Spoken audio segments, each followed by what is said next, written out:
TV13 digital સાથે હું Sanjay Dave. MLA બનેલા, ગળામાં ભારતીય જનતા પાર્ટીના ખેસ ધારણ કરેલા એવા યુવા પાટીદાર નેતા હાર્દિક પટેલની વાત છે. હાર્દિક પટેલનું નામ આવે એટલે 2015નું એ પાટીદાર અનામત આંદોલન સામે આવ્યા વગર રહે જ નહીં.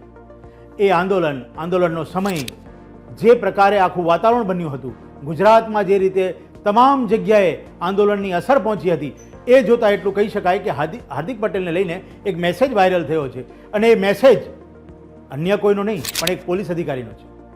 પોલીસ અધિકારી જેઓ પાટીદાર અનામત આંદોલન વખતે અમદાવાદમાં ફરજ બજાવતા હતા.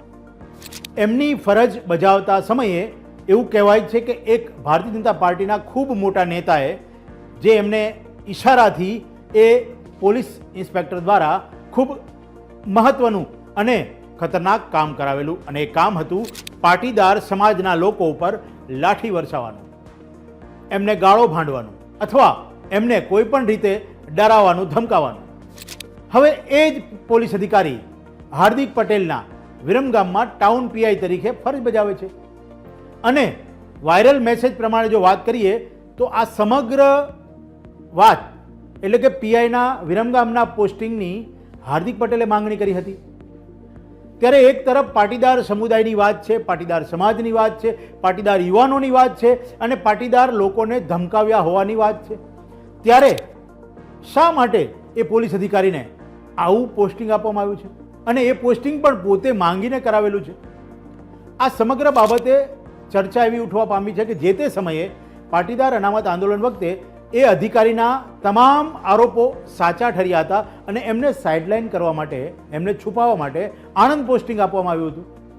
હવે આણંદ પોસ્ટિંગ, એના પછી જ્યારે પોતે ધારાસભ્ય બન્યા હાર્દિક પટેલ, અને હવે પોતાની સત્તાને રૂએ એમને પોતાના જ વિરમગામની અંદર પોસ્ટિંગ અપાવે છે.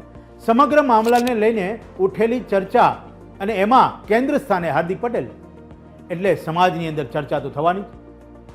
આખરે આ પોસ્ટિંગ શા માટે અને કેમ હાર્દિક પટેલના ઈશારે, આ સમગ્ર વાતનો જવાબ તો હાર્દિક પટેલ ખુદ પોતે જ આપી શકે.